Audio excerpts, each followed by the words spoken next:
assassinate anyone. So I have taken inspiration from Hitler. I have named as a Hydra. I have established a organization. I have given Hydra. Good. I have demolished like anything. You go and Google, you can see Iran, you can say Israel or anything, you can compare with those demolitions and these demolitions.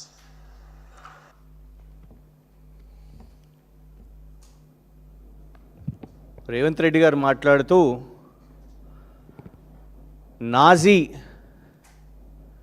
నాయకుడు Adolf Hitler నాకు స్ఫూర్తి, వారి దగ్గరున్న హంతక బృందం assassin team స్ఫూర్తితో హైడ్రాను ఏర్పాటు చేసినను. Google చేయండి నేను ఏమేమి గూగుల్ చేసినానో. ఇరాన్ ఇజ్రాయెల్కి పోల్స్తూ ఇక్కడ తెలంగాణ రాష్ట్రంలో జరిగిన పేదల ఇల్లు కూల్చివేతలు, అది ఖమ్మం కానివ్వండి, హైదరాబాద్ నగరంలో కానివ్వండి, మూసీ దగ్గర కానివ్వండి, ఎలాంటి నోటీసులు ఇవ్వకుండా ఇవాళ గౌరవ హైకోర్టే ఎన్నోసార్లు హైడ్రాను తప్పుపడుతుంటే రేవంత్ రెడ్డి గారు ఇక్కడ ఉన్న తెలంగాణ ప్రజల మీద, పేద ప్రజల మీద ఇల్లు కూల్చివేతలు చేస్తూ దాన్ని చాలా గొప్పగా హిట్లర్ తనకు స్ఫూర్తి అని మాట్లాడడం. ఎవరైతే లక్షల మంది ఊచకోతకు కారణమైన హిట్లర్ ఇవాళ జర్మనీ దేశంలోనే హిట్లర్ చేసిన క్రైమ్స్కి ఇప్పటికీ జర్మనీ ప్రజలు వాళ్ళు క్షమాపణ చెప్తూనే ఉన్నారు. అసలు చరిత్రలో తన మూలాలే లేని పరిస్థితి. అసోంటి నాయకుడు, అసోంటి నాజీ నాయకుడు ఒక కాంగ్రెస్ ముఖ్యమంత్రికి స్ఫూర్తి అంట.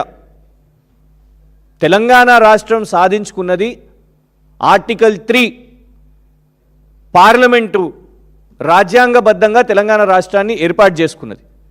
చాలా గర్వంగా యూనివర్సిటీల పేర్లు ఆచార్య కొండా లక్ష్మణ్ బాపూజీ గారి పేరు, కాళోజీ నారాయణ గారి పేరు, ప్రొఫెసర్ జయశంకర్ గారి పేర్లు, విగ్రహాలతోని ఇవాళ బాబాసాహెబ్ అంబేద్కర్ గారి 125 అడుగుల విగ్రహాలు, సచివాలయానికి బాబాసాహెబ్ అంబేద్కర్ గారి పేరు ఇవాళ పెట్టుకున్న దేనికి? తెలంగాణను ఇలాంటి సిద్ధాంతకర్తలు, ఇలాంటి స్ఫూర్తి ప్రదాతలతోని తెలంగాణ ఈ ఆలోచన విధానంతో ముందుకు పోతుంది అని అనుకుంటే రేవంత్ రెడ్డి గారు మాత్రం స్ఫూర్తిగా ప్రభుత్వ సంస్థల్లో ఇవాళ మేము హిట్లర్ తరహాలో హిట్లర్ హంతక బృందాలను మేము తీసుకొని వస్తున్నామని చెప్తారు. ఇవాళ దాన్ని ప్రశ్నించినందుకు, దాన్ని ట్వీట్ చేసినందుకు ఇగోండి ఆదివారం నాడు కూడా పోలీసులు దేనికి పనిచేస్తున్నారు అబ్బా అంటే కేసులు వేయడానికి పనిచేస్తున్నారు. ఇవాళ దీంట్లో ఏమని అంటారు? The video uses provocative language అంట. ఆ వీడియోలో మాట్లాడిన లాంగ్వేజ్ ఎవరిది? రేవంత్ రెడ్డి గారిది కాదా? ఆ వీడియో గురించి ఇవాళ దేశవ్యాప్తంగా చర్చ జరుగుతుంది. ప్రతి ఛానల్లో ఇవాళ అదే చర్చ. ఆ వీడియోలో మాట్లాడింది రేవంత్ రెడ్డి గారు అయితే మా మీద కేసు వేయడం ఏంది? వేయాల్సింది రేవంత్ రెడ్డి గారి మీద కదా. ఇంకా దారుణం ఏంటంటే దాని మీద సెక్షన్లు ఇంటెన్షనల్ ఇన్సల్ట్ అంట. ఇంటెన్షనల్ ఇన్సల్ట్ అని ఇన్సల్ట్ ఇవాళ తెలంగాణ ప్రజలను చేస్తున్నారు రేవంత్ రెడ్డి గారు. ఇవాళ రేవంత్ రెడ్డి గారిని ఒక రాష్ట్ర ముఖ్యమంత్రి గింత మూర్ఖంగా మాట్లాడతాడా? అసలు మన దేశం యొక్క పునాదులు ఏంది? భారతదేశం పునాదులు ఏంటిది? మహాత్మా గాంధీ, బాబాసాహెబ్ అంబేద్కర్, పండిత్ జవహర్లాల్ నెహ్రూ గారు, లాల్ బహదూర్ శాస్త్రి గారు, సర్దార్ వల్లభాయ్ పటేల్ గారు, ఇలాంటి ఎంతోమంది నేతల త్యాగాలతోని ఈ దేశం, భారతదేశం నిర్మాణం అయితే రేవంత్ రెడ్డి గారు అడాల్ఫ్ హిట్లర్ అని చెప్పి దేశాన్ని, రాష్ట్రాన్ని అవమానిస్తున్నారు, తెలంగాణ రాష్ట్రాన్ని అవమానిస్తున్నారు. మా మీద కాదు ఇన్సల్ట్ వేయాల్సింది, రేవంత్ రెడ్డి గారి మీద ఇన్సల్ట్ సెక్షన్స్ వేయాలి. ఇంకా దారుణం ఏంటంటే ఇందులో చివరి లైన్ ఏమని రాస్తారంటే ఎస్పీ ఐపీఎస్ హర్షవర్ధన్ గారు Telangana cyber crime department, cyber security bureau అని ఒకటి ఏర్పాటు చేశారు. ఇది సైబర్ క్రైమ్ కాదు, ఇది సైబర్ డ్యామేజ్ కంట్రోల్ బ్యూరో లాగా నడుస్తున్నది. ఇది cyber damage control. Revanth Reddy గారు చేసే వ్యాఖ్యలను ఎవరు కూడా రాష్ట్రంలో ప్రశ్నించొద్దు అని, అది మీడియా వాళ్ళైనా సోషల్ మీడియానైనా ఎవరు ప్రశ్నించగానే ఈ డ్యామేజ్ కంట్రోల్ వస్తుంది. ఈ ఐపీఎస్ హర్షవర్ధన్ గారు ఇమీడియట్గా అక్కడ ఎక్స్కి పంపించేస్తారు. అది ఆదివారం కానీ ఆదివారమే ఇంకెక్కువ పనిచేస్తుంది ఈ ప్రభుత్వం. అయితే ఇందులో విచిత్రం ఏంటంటే లాస్ట్ లైన్ ఏమని రాసిరంటే, informing the user could cause them to flee or conceal their identity which would hinder the investigation. మీరు ఈ ట్వీట్ చేసిన యూజర్ అంటే మాకు సమాచారం ఇస్తే మేము పరారీ అయిపోతామంట, మరి దేశం నుంచో రాష్ట్రం నుంచో మాకు సమాచారం ఇవ్వద్దంట. ఇది నిజంగానే హిట్లర్ పాలన.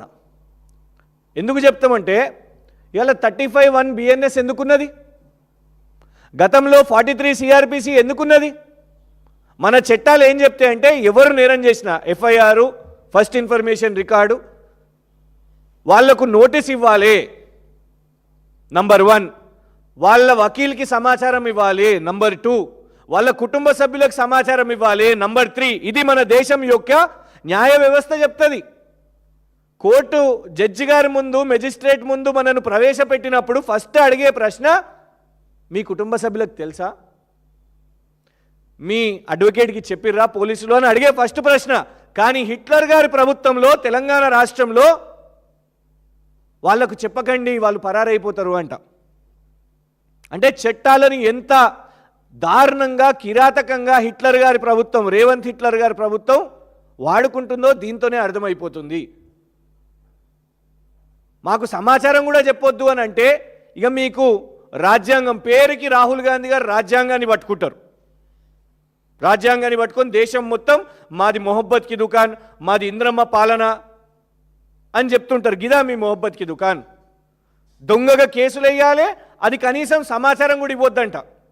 నోటీసులు ఇవ్వద్దు, ఏమి ఇవ్వద్దు, వాళ్ళకి తెలియవద్దు. తెలియకుండా మేము పీటీ వారెంట్లు ఇస్తాం, రాత్రికి రాత్రి ఇంట్లలో చొరవడతాం, అరెస్టులు చేస్తామని. అసలు ఇవాళ ఈ హిట్లర్ అన్న దానికి హిట్లర్ స్ఫూర్తి, రేపు ఇట్లనే వదిలేస్తే రేపు హిట్లర్ కోసం విగ్రహం కూడా కడతారు రేవంత్ రెడ్డి గారు. ఎంత నిస్సిగ్గుగా పేదల ఇళ్ళ మీద కూల్చేస్తూ కనీసం నోటీసులు కూడా ఇవ్వకుండా ఇవాళ వాళ్ళు ఏ విధంగా అయితే ఇవాళ ఇల్లు కూల్చేస్తున్నారో, ఆయనే ఎంత అహంకారంతో, హిట్లర్ అని గొప్పగా అహంకారంతో మాట్లాడుతున్నాడో దానికి నిదర్శనం.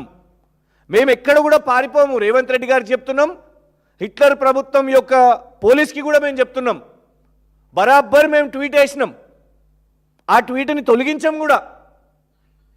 ఏదైతే రేవంత్ రెడ్డి గారు మాట్లాడిర్రో, హిట్లర్ గురించి స్ఫూర్తి ప్రదాత అని మాట్లాడిర్రో, దాన్ని మేము తొలగించాం. ఇక్కడికి వెళ్ళి పరారు కూడా కాము. మేము ఉద్యమ పార్టీ, ఉద్యమకారులం కాబట్టి ప్రజల పక్షాన మాట్లాడతాం. నువ్వు చేసే ప్రతి ఒక్క రైతుల మీద కానివ్వండి, నిరుద్యోగ యువత మీద కానివ్వండి, నిన్న స్టేట్మెంట్ 27,000 ఉన్న పాఠశాలలు 4,000కే కుదించేస్తాం. అది హిట్లర్ల యొక్క నిర్ణయం. హిట్లర్ కనీసం చర్చించాడు కూడా.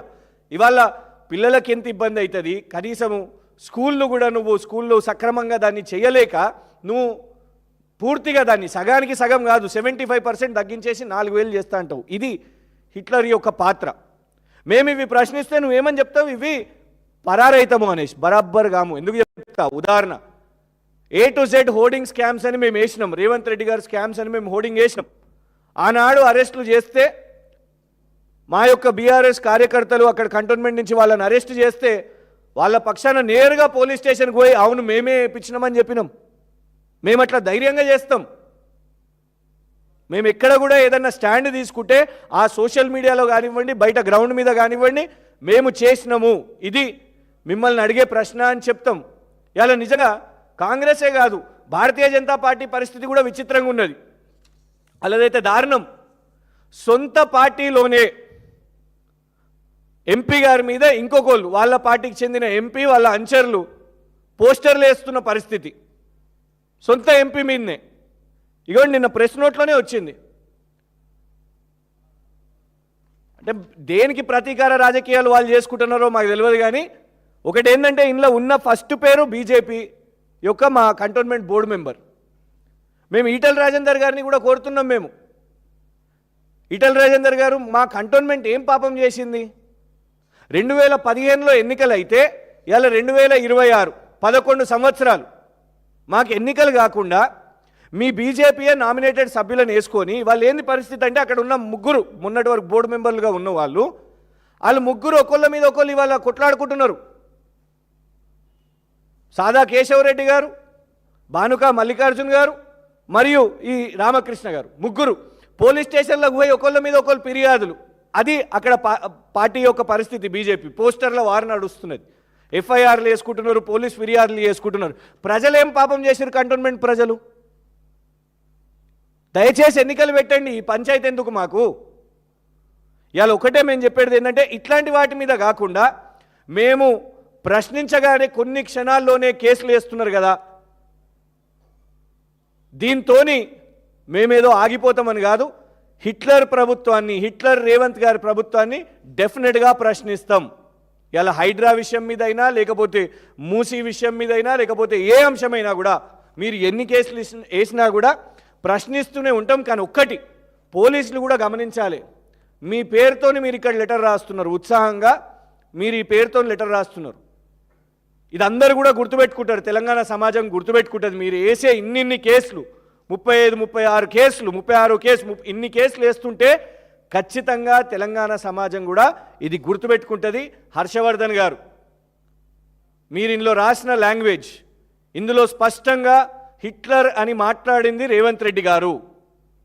మీరు ఎంతోమంది బీఆర్ఎస్ కార్యకర్తల మీద, తెలంగాణ వాదుల మీద, సోషల్ మీడియా యూజర్స్ మీద మీరు వేస్తున్న కేసులు డెఫినెట్గా ప్రభుత్వం పక్షాన మీరు ఏ విధంగా అయితే ఓవర్ ఎంతూజియాస్టిక్గా పనిచేస్తున్నారో ఇది మంచి పద్ధతి కాదు అని సవినయంగా ఈ తెలంగాణ క్రైమ్ సెక్యూరిటీ బ్యూరో వాళ్ళకి చెప్తున్నారు.